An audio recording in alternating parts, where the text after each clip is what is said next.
Hello दोस्तों, welcome to main point study. So आज हम करने वाले हैं most important 3 marks and 5 marks question लोकतंत्र के परिणाम के पार्ट 7 है। ये हमारी कक्षा 10 का, ठीक है जी।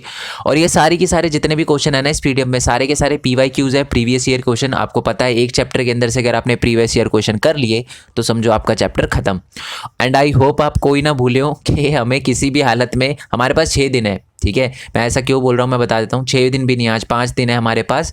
1 जनवरी से पहले पहले हमें 40,000 क्रॉस करने ही करने हैं, किसी भी हालत में। सब्सक्राइबर की बात कर रहा हूँ मैं, ठीक है। किसी भी हालत में करना ही करना है, बड़ा मुश्किल लग रहा है। और अभी मैं बता दूं हमारे ऑलमोस्ट 38,993 सब्सक्राइबर हो चुके हैं, यानी हमें 1,007 और सब्सक्राइबर चाहिए। तो जितना हो सके वीडियो को शेयर करो, सीधा लिंक पहले शेयर करो वीडियो को। मैं सिर्फ ये वाली वीडियो नहीं, जितनी भी वीडियो हो सके आप शेयर करो, बाकियों तक पहुँचाओ, ग्रुप पे भेजो। कुछ किसी भी हालत में हमको अपनी टीम बढ़ानी है, ठीक है। हमको ये फैमिली और ज़्यादा ग्रो करनी है, ओके जी। एंड क्योंकि आपको पता ही है यूट्यूब मेरे को एक क्रिएटर नहीं समझता, क्योंकि मैं फेस के साथ अभी वीडियो नहीं बनाता, ठीक है। एक भी चैनल पे मेरे एक भी वीडियो ऐसी नहीं है जो मैंने फेस के साथ बनाई हो। तो सब कुछ आप पे डिपेंड करता है। आई होप आप करवाओगे, ठीक है जी। मैं वैसे ये नहीं कह रहा मैं फेस के साथ वीडियो नहीं बनाऊंगा, बट अभी थोड़ा सा मेरे को टाइम लग जाएगा, ओके। क्वेश्चन नंबर पहले की बात करते हैं। ये 2012 में, 13 में, 15 में और 19 में आया हुआ क्वेश्चन है, ठीक है। क्वेश्चन की लैंग्वेज थोड़ी सी अलग है, बट इसका आंसर एकदम सेम है। क्वेश्चन क्या है, हमें ऐसा क्यों लगता है कि सरकार के किसी अन्य रूप की तुलना में लोकतंत्र सरकार का बेहतर रूप है। मतलब बहुत सारे लोग समझते हैं कि जो लोकतंत्र है ना वो बहुत ज़्यादा बढ़िया है। क्यों ऐसा, वो क्यों समझते हैं? तो ये रहा जी इसका आंसर। बिल्कुल मैंने नोट्स के अंदर से स्क्रीनशॉट ले रखा है। तो बहुत सारे बच्चों को ये ना चैप्टर डिफ़िकल्ट लगता है, ठीक है। मैंने वहाँ पर बहुत ईजीएस्ट लैंग्वेज में समझा, और वो भी सिर्फ 2 पार्ट में, ठीक है। तो डिस्क्रिप्शन में उसका लिंक दे रखा है। और सिर्फ उसका नहीं, मैं सिलेबस CBSE के अकॉर्डिंग जितने भी चैप्टर आ रहे हैं ना क्लास 10 के हिंदी मीडियम वाले बच्चों के लिए, SST के, वो सारे अपलोड कर चुका हूँ। लिंक आपको नीचे डिस्क्रिप्शन में मिल जाएगा, वहाँ पर आप देख सकते हो। और मैं जैसे ये वाली PYQs की वीडियो बना रहा हूँ ना, सारे चैप्टर की PYQs की वीडियो मैं अपलोड कर चुका हूँ, उसका भी लिंक नीचे डिस्क्रिप्शन में मिल जाएगा आपको, ठीक है। तो क्वेश्चन था कि लोकतंत्र को ज़्यादातर लोग बेहतर क्यों समझते हैं। तो पहला पॉइंट ये है कि नागरिकों में समानता को बढ़ावा देता है। लोकतंत्र में सब नागरिकों को इक्वालिटी मिलती है। दूसरा है यहाँ पर व्यक्तियों की रिस्पेक्ट होती है, यानी व्यक्तियों की गरिमा को बढ़ाता है, रिस्पेक्ट मिलती है यहाँ पर लोगों को। तीसरा है इसमें फैसले में बेहतरी आती है। लोकतंत्र, आप पता ही है आपको कि ज़्यादातर लोग क्या होते हैं, लोकतंत्र में मिलकर फैसला लेते हैं। तो इसलिए माना जाता है कि लोकतंत्र का जो फैसला होता है वो बहुत ज़्यादा बढ़िया होता है। जबकि राजा रानी वाला एक ही बंदा लेता है तो वो कभी कभार गलत भी हो सकता है। नेक्स्ट पॉइंट है टकरावों को टालने संभालने का तरीका देता है। मान लो हम लोकतंत्र में रहते हैं, तो आपको, मैं एक MP हूँ, आप भी एक MP हो, हम दोनों में कोई प्रॉब्लम है, मैं एक कानून लेकर आया तो आपको कोई प्रॉब्लम है, तो हम दोनों पार्लियामेंट में जाएंगे, आप मेरे से सवाल पूछोगे, बहस करोगे, तो वहाँ पर है ना हमारे टकराव खत्म हो जाएंगे। बट राजा रानी वाले में सिस्टम में ऐसा कुछ नहीं होता। राजा करके कोई कानून लेकर आया है तो फिर आपको सवाल पूछने का अधिकार ही नहीं है, ठीक है जी। और लास्ट पॉइंट यह है कि इसमें गलतियों को सुधारने की गुंजाइश होती है। मान लो आपने किसी MP को वोट दिया, ठीक है, आपको पता चला यार ये तो बड़ा ख़राब है, बेड़ागर कर दिया इसने तो हमारे इलाके का, तो अगले 5 साल बाद किसी और को वोट दे देना, अपनी गलतियाँ सुधार लेना आप, ठीक है। ये तो हो गया पहला क्वेश्चन, और ये बहुत बार आ रखा है और ये बहुत मोस्ट इंपॉर्टेंट क्वेश्चन है, ये समझ लो इस चैप्टर का। नेक्स्ट क्वेश्चन है कि लोकतंत्र की सबसे विनाशकारी विशेषता यह है कि इसकी परीक्षा कभी खत्म नहीं होती। उपयुक्त तर्कों के साथ कथन का समर्थन करें। अब इसका मतलब क्या है? इसका मतलब ये है कि लोगों को है ना लोकतंत्र से बहुत ज़्यादा एक्सपेक्टेशन है। लोगों की कुछ डिमांड पूरी होती है तो वो और ज़्यादा चीज़ों की डिमांड करते हैं। लोगों की अपेक्षा बहुत ज़्यादा है, और इसी से हमें पता चलता है कि लोकतंत्र बहुत ज़्यादा सफल है। इसको मैं आसान लैंग्वेज में आपको समझाता हूँ। अब देखो, एक बच्चा है जो बहुत मुश्किल से पास होता है, और एक बच्चा है जो 90% लाता है। आपको दोनों में से ज़्यादा एक्सपेक्टेशन किससे होगी? ऑब्वियसली उस बच्चे से जो 90% लाता है, ठीक है, कि वो और अच्छा करे, ठीक है। जो बच्चा अगर वो पास भी हो जाए, जो बहुत मुश्किल से पास होता है, अगर वो बच्चा पास भी होता है तो आप खुश हो जाओगे। पर जो बच्चा 90 लाता है, अगर वो 89 लिया है तो आपको लगेगा यार क्या हो गया इसके साथ। आप उससे पूछोगे कि क्या प्रॉब्लम है, कुछ समझ नहीं आया तो बताओ, है ना। तो इससे हमें पता चलता है कि लोकतंत्र बहुत ज़्यादा अच्छा है। लोगों को शिकायतें उसी से रहती है जो सफल है, और उस ऐसे ही है लोकतंत्र, ठीक है। जैसे जैसे लोगों को लोकतंत्र के कुछ लाभ मिलते हैं वह अधिक मांगते हैं, ठीक है। लोग हमेशा लोकतांत्रिक व्यवस्था से अधिक अपेक्षा के साथ आते हैं, ज़्यादा एक्सपेक्टेशन करते हैं। उनके पास लोकतंत्र के खिलाफ शिकायतें भी होती है, ठीक है, वो बहुत ज़्यादा शिकायतें भी होती है लोकतंत्र के खिलाफ। लोगों द्वारा अधिक से अधिक सुझाव और शिकायतें भी लोकतंत्र की सफलता का एक परिणाम है। इससे पता चलता है कि हमें कि लोकतंत्र वो जो है वो ज़्यादा सफल है। अब आप खुद सोचो, क्या आपको राजा रानी वाले सिस्टम में कोई दिक्कत होगी? क्या कोई शिकायत होगी? क्या कुछ सुझाव होंगे? बिल्कुल भी नहीं। अगर आपने शिकायतें बोली राजा को तो वो आपको उल्टा टांग देगा और ऊपर ही पहुँचा देगा। ठीक है, बट लोकतंत्र में आप ऐसी एक्सपेक्टेशन रख सकते हो।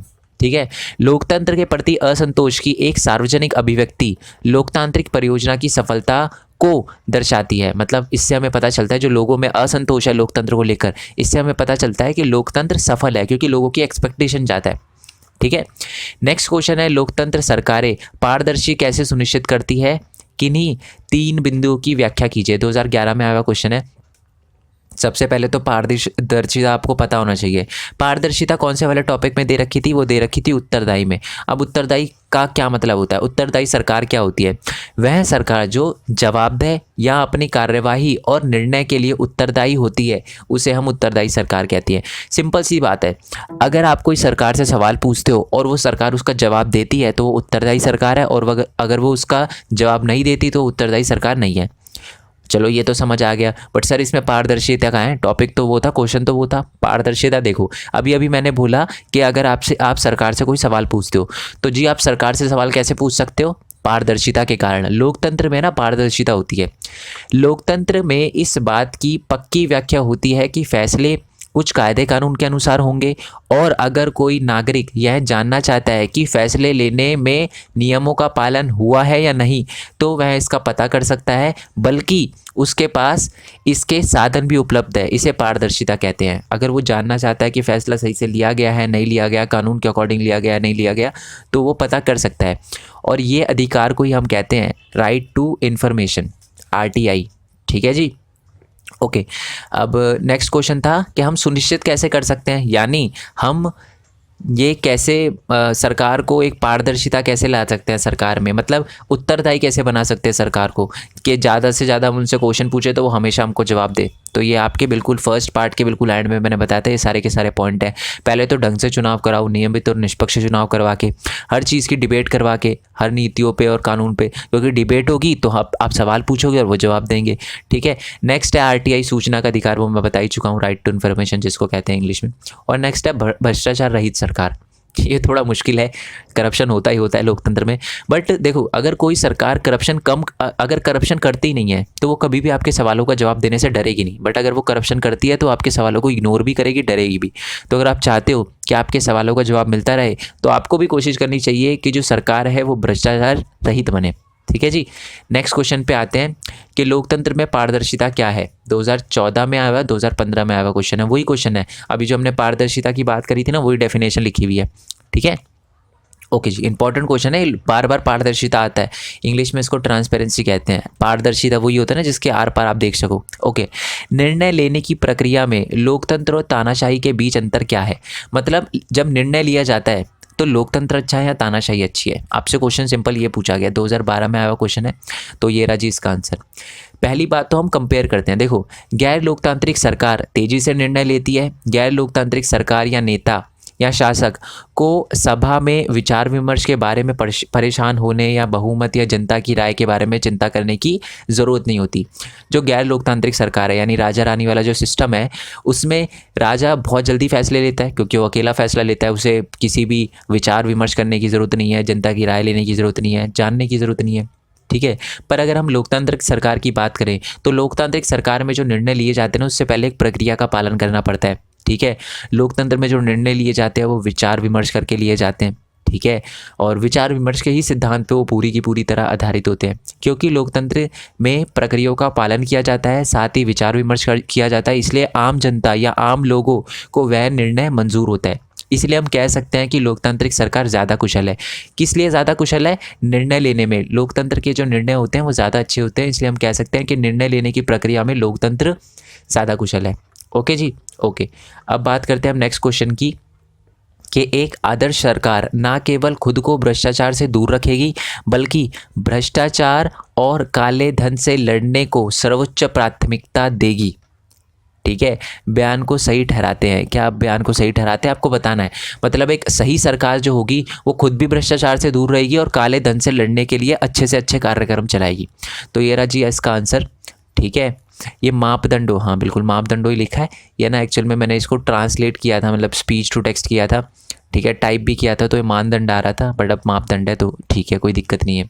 अच्छा, अभी है ना मैंने क्लास 10th की सारे के सारे नोट्स की वीडियो बनाई थी, आई होप आपको पता हो। ठीक है, तो उस वीडियो में मैंने एक पोल रखवाया था, उसका रिजल्ट मैं आपको एंड में बताने वाला हूँ, क्या है क्या नहीं है। PDF की बात हुई थी हमारी। ठीक है, तो वो वीडियो के एंड में बताने वाला हूँ, तो तब तक रुकना आप। ठीक है, एक आदर्श सरकार हमेशा पारदर्शी होती है, आपको पता है एक आदर्श सरकार हमेशा पारदर्शी होती है। यह निर्णय मापदंडों और प्रक्रियाओं पर आधारित होती है। नागरिकों के पास निर्णय लेने की प्रक्रिया की जांच करने का अधिकार और साधन भी है। ठीक है, इसका मतलब है कि जो भी आदर्श सरकार या एक उत्तरदायी सरकार जो भी फैसले लेती है ना, उसमें पारदर्शिता होती है, कोई भी बंदा उससे सवाल पूछ सकता है। ठीक है, ये उसके पास अधिकार होता है।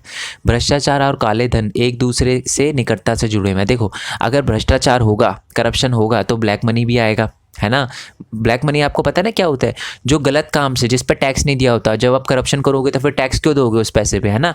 तो भ्रष्टाचार और काला धन एक दूसरे से बहुत ज़्यादा जुड़े हुए हैं। ठीक है, जब सरकार उन्हें टटोलती है तो वह फलते फूलते हैं, मतलब जब सरकार उस पर इंटरफेयर करती है तो वो ज़्यादा बढ़ते हैं। इसलिए सरकार की यह जिम्मेदारी है कि इन दोनों को जुड़े मुद्दों को सर्वोच्च प्राथमिकता पर रखे। ठीक है, और उन सभी को दंडित किया जाना चाहिए जो इसमें लिप्त रहते हैं। यानी जो भ्रष्टाचार और काला धन एक आपस में बहुत ज़्यादा जुड़े हुए हैं निकटता से। अगर सरकार कुछ करती है तो वो ज़्यादा बढ़ते हैं, तो इस सरकार की जिम्मेदारी है कि इन दोनों को अलग रखे और इनसे लड़ने के लिए सर्वोच्च प्राथमिकता रखे। और अगर कोई ऐसा करता पाया गया तो उसको भी क्या किया जाना चाहिए, दंडित किया जाना चाहिए। ठीक है, मैंने स्पीच टू टेक्स्ट किया है तो थोड़ी सी है ना मतलब लाइन में थोड़ा तुक नहीं बैठेगा, कभी कभी ऐसा होता है, वैसे मोस्टली सही ट्रांसलेट हो जाता है। ठीक है, तो आप उसे देख लेना अच्छे से। वैसे तो कोई दिक्कत आएगी नहीं आपको, बट फिर भी अगर कोई आए तो आप देख लेना, और नहीं तो अगर जैसे टाइम चल रहा है ना वीडियो का, तो आप पॉज करके बता देना कि सर इस टाइम पर मेरे कोई लाइन समझ नहीं आई, तो मैं आपको कमेंट बॉक्स में उसका आंसर दे दूँगा। ठीक है, नेक्स्ट पॉइंट है कि सरकार को अपने लोगों के चरित्र निर्माण पर जोर देना चाहिए। केवल उच्च नैतिक मूल्यों वाले पुरुष खुद को भ्रष्टाचार व धन बनाने में व्यवसाय से दूर रखेंगे। इसका मतलब यह है कि सरकार को ज़्यादा से ज़्यादा लोगों के चरित्र का निर्माण करना चाहिए। देखो, अगर कोई बंदा अच्छा होता है ना, तो वो देश के लिए कुछ करना चाहता है, तो वो कभी भी करप्शन नहीं करेगा। तो इसलिए सरकार को ये 3 बातों का ध्यान रखना चाहिए। ठीक है, तो यही सरकार की जो है वो प्राथमिकता होनी चाहिए। ठीक है, ये आंसर आपको अच्छे से लर्न करना है। नेक्स्ट क्वेश्चन है आपका, आर्थिक विषमताओं को कम करने में लोकतंत्र सरकार की भूमिका स्पष्ट करें। आर्थिक विषमता यानी आर्थिक असमानता, आपको पता ही है, हमने देखा था कि डेवलपमेंट के मामले में है ना, ये पूरा का पूरा आंसर है, मैंने आपको बोला था इसको लर्न करना है। अगर डेवलपमेंट के मामले में देखिए, हम आर्थिक समृद्धि के मामले में और विकास के मामले में देखिए, तो जो हमारा गैर लोकतांत्रिक सरकार है ना, उसका रिकॉर्ड थोड़ा सा अच्छा है। ठीक है, पर अकेले सिर्फ इसी कारण से हम लोकतंत्र को खारिज नहीं कर सकते कि जी हमारा डेवलपमेंट लोकतंत्र में थोड़ा सा कम होता है तो हटा दो, नहीं। जैसे कि आपने अर्थशास्त्र में पढ़ा होता है कि लोकतंत्र जो आर्थिक विकास होता है ना, वो बहुत अलग अलग जो होता है कारकों पर भी डिपेंड करता है, जैसे जनसंख्या का आकार, वैश्विक स्थिति, अन्य देशों से सहयोग, देशों द्वारा तय की गई आर्थिक प्राथमिकताओं, इन सारी की सारी चीज़ों पर निर्भर करता है। ठीक है, तानाशाही वाले कम विकसित देशों और लोकतंत्र व्यवस्था वाले कम विकसित देशों के बीच अंतर बहुत ही कम है। मतलब अंतर तो है, जो तानाशाही है वो थोड़ी सी आगे है, बट बहुत ही कम है, बहुत ही कम डिफरेंस है।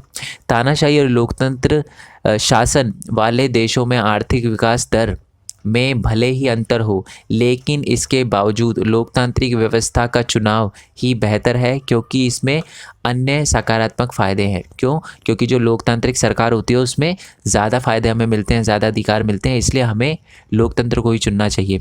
बेशक तानाशाही की जो आर्थिक गति है वो थोड़ी सी ज़्यादा है, फिर भी हमें लोकतंत्र को ही चुनना चाहिए।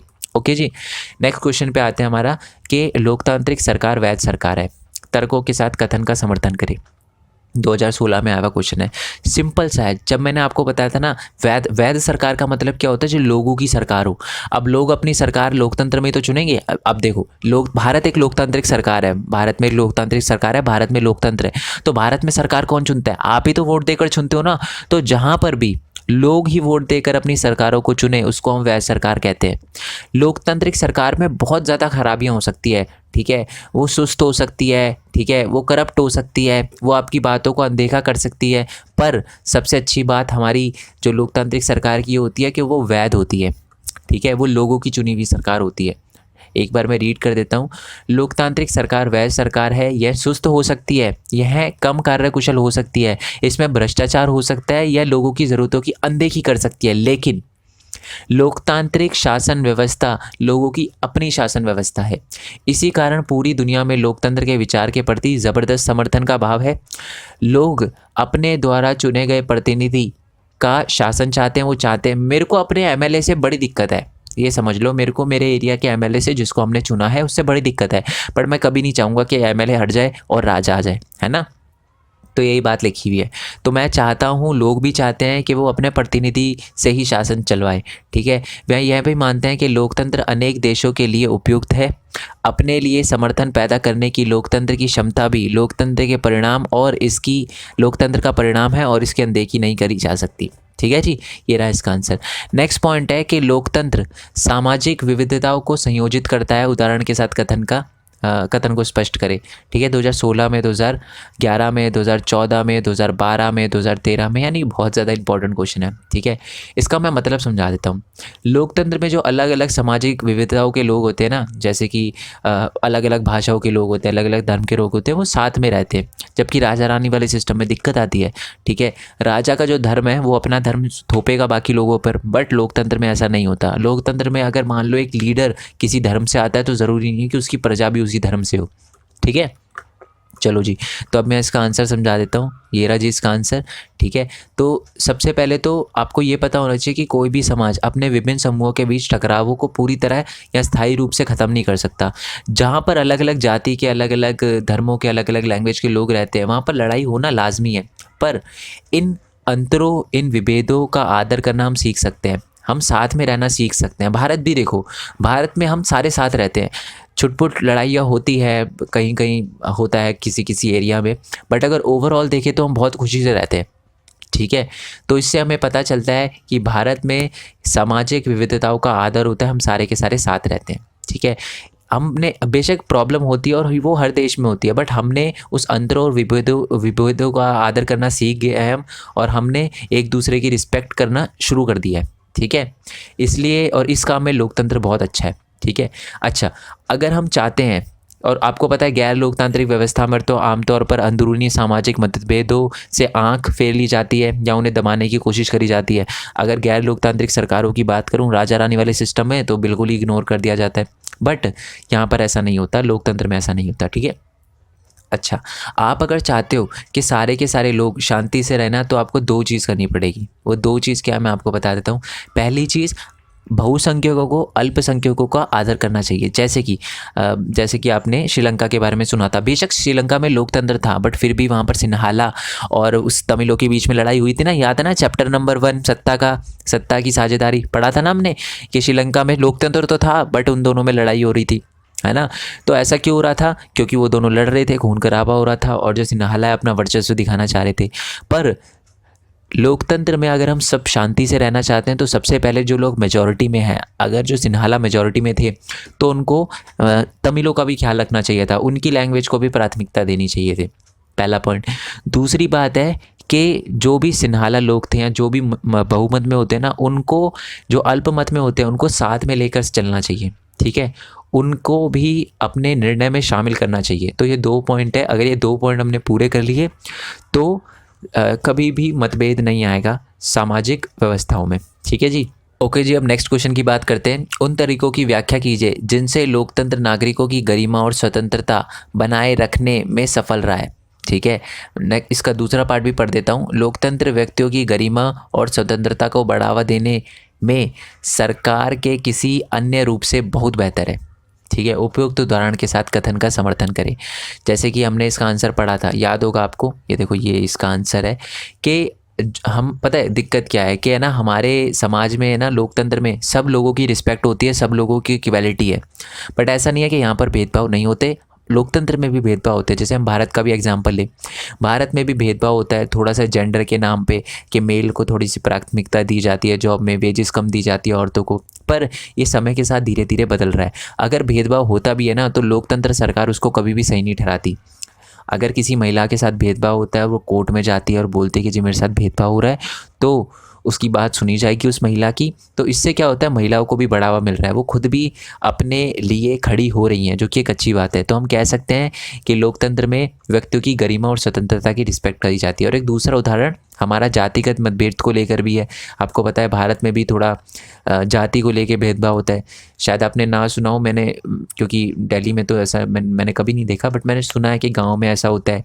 आप बताना अगर आपने गाँव में कभी देखा है तो, कि किसी पर्टिकुलर कम्युनिटी के लोगों को घोड़े पे नहीं चढ़ने दिया जाता है, या ऐसा कुछ होता है शादी में। ऐसा मैंने सुना है, पता नहीं है कितना सच है कितना नहीं है, क्योंकि मैंने कभी आंखों से नहीं देखा तो मैं बोल नहीं सकता।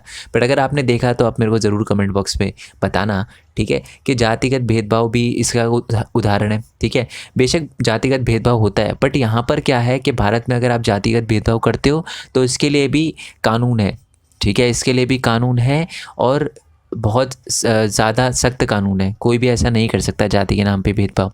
इसका मतलब हमें ये पता चलता है कि भारत में बेशक भेदभाव होता है, बट जो लोकतंत्र है, जो सरकारें हैं, वो इसको सही नहीं ठहराती, वो इसको नैतिक रूप से भी गलत ठहराती है। और उससे क्या मिलता है, अगर किसी लोगों के साथ भेदभाव होता है तो उनको पता है कि सरकार हमारे लिए अच्छा ही काम करेगी, ठीक है, कभी भी बुरे लोगों का साथ नहीं देगी। इसलिए लोग लोकतंत्र में हमेशा खुश रहते हैं, ठीक है जी।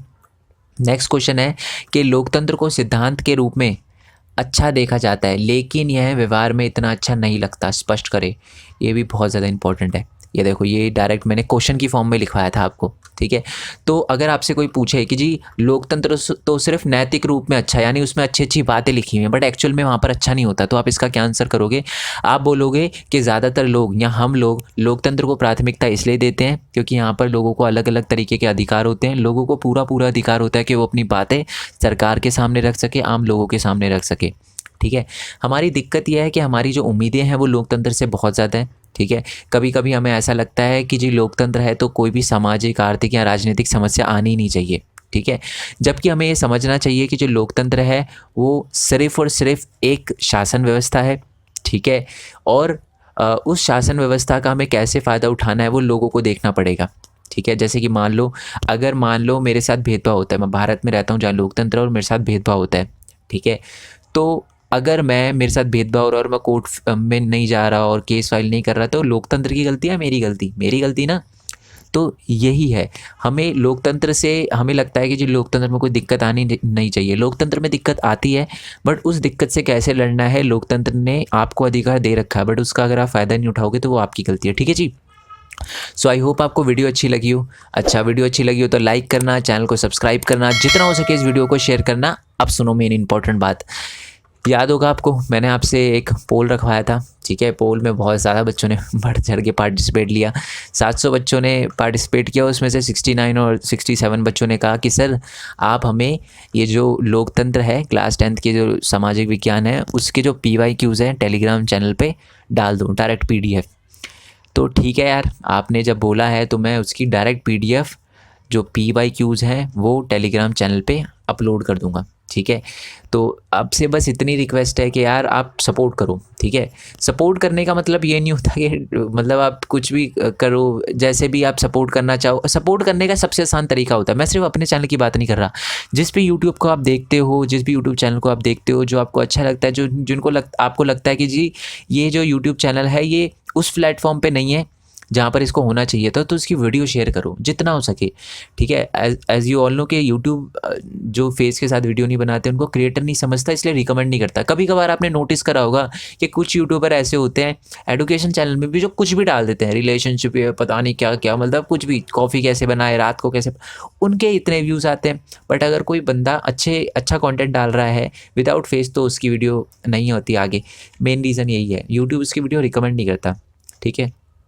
तो आप ही से एक्सपेक्टेशन है कि आप वीडियो जितना ज़्यादा हो सके शेयर करोगे, ठीक है। तो आई होप आप करना।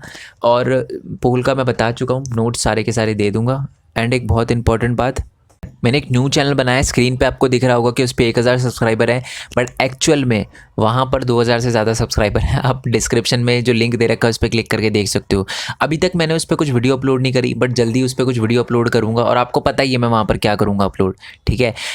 कि मैंने यूट्यूब से, मेरी यूट्यूब जर्नी कैसी रही और मैंने यूट्यूब से कैसे अर्न किया, और मोस्ट इंपॉर्टेंटली आप यूट्यूब से कैसे अर्न कर सकते हो, ठीक है। मेरा कोई यूट्यूब का बैकग्राउंड नहीं था, शायद आपको ना पता हो, कोई दोस्त कोई कुछ नहीं था, सब कुछ मैंने खुद किया, ठीक है।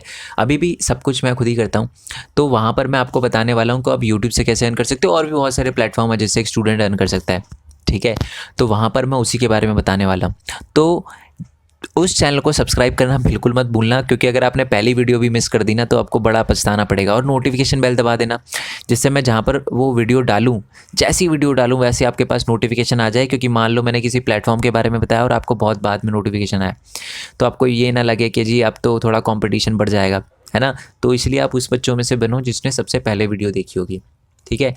लिंक आपको नीचे डिस्क्रिप्शन में मिल जाएगा। बाकी आप चाहो तो मेरे को इंस्टाग्राम, फेसबुक और ट्विटर वगैरह पे फॉलो कर सकते हो। ट्विटर पे फॉलो करना मत भूलना, आप चाहो तो एक अकाउंट बना के फॉलो कर सकते हो, ज़्यादा अच्छा रहेगा, ठीक है।